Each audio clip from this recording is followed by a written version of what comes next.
Alors bonjour les amis. Aujourd'hui j'avais envie de vous parler d'une chose qu'on m'a transmise il y a peu de temps. Et je trouvais ça intéressant de pouvoir en parler avec vous parce que des fois il faut se méfier des bonnes nouvelles. Je m'explique. Il y a quelque temps je viens de recevoir un email en disant qu'une société allait proposer, que c'était unique dans le marketing de réseau, une société qui allait proposer un service de suivi client. Déjà, j'ai trouvé ça bizarre parce qu'on est dans le marketing relationnel, c'est-à-dire que un distributeur crée une relation avec un client ou un distributeur crée une relation avec un distributeur, mais en fin de compte, vous êtes rémunéré pour créer cette relation, pour avoir cette notion de relation, de partenariat entre le client et, et vous, quoi. Et donc, en fin de compte, le client, il achète plus vous que le produit. Donc, il achète la relation. Ça vous permet après, si à un moment donné vous êtes amené à changer de partenaire, pouvoir avoir toujours cette relation avec le client, de pouvoir lui proposer un autre produit ou un autre service. Ok, donc ça, c'est vraiment une particularité de notre métier. Et parce que du coup, vos clients, ils vous appartiennent du fait qu'ils ont, même si un client est volatile, mais on va dire que la relation entre vous et le client est unique. Si, dans ce cadre de cette offre, la société propose que vous communiquiez vos prospects clients à la société auprès de quelqu'un qui va s'occuper de ça, qui va créer une relation avec le client et qui va lui vendre des produits en votre nom.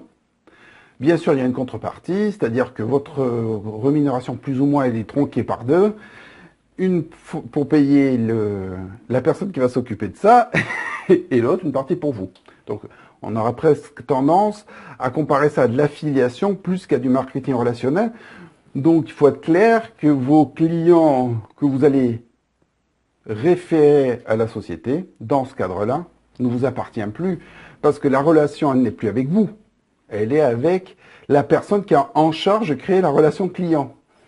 Alors, donc, je pense que peut-être ça peut rassurer certaines personnes en se disant que comme ça, j'ai pas à faire le suivi client, je n'ai pas à connaître les produits, je n'ai pas à faire un certain nombre de choses, et donc d'être rémunéré simplement pour avoir référé quelqu'un. Sauf que moi, je suis un peu sceptique de tout ça parce que du coup, ça pressent que la société peut être un jour amenée à changer son fusil d'épaule, comme c'est arrivé il n'y a pas si longtemps que ça l'année dernière, une entreprise qui est arrivée en France, qui a lancé un réseau de distribution en vente directe, et à un moment donné a dit bah non, c'est bon, j'arrête le réseau de distribution, je vais juste vendre par la boutique et en direct par le site, mais j'ai plus besoin de distributeur. Alors imaginez que cette société fasse la même chose, elle a réussi à créer des relations avec vos clients que vous lui avez donné volontairement, et du jour au lendemain, elle va dire je fais de la vente par correspondance, mais maintenant je n'utilise plus un réseau de distributeurs conseils, c'est moi qui ferai le conseil directement et je vais vendre directement.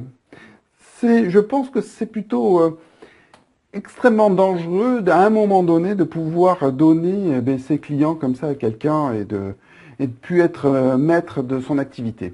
Moi je vois, je travaille avec une entreprise où elle ne veut même pas connaître le nom des clients. Et donc ça c'est vraiment intéressant parce que du coup, vous êtes sûr que votre intermédiaire, c'est que vous. C'est-à-dire que la relation entre le client et vous appartient. Vous avez une relation entre vous et le fournisseur. Il n'y a pas de passerelle entre les deux. La seule passerelle, c'est vous. Donc du coup, vos clients, ils vous appartiennent.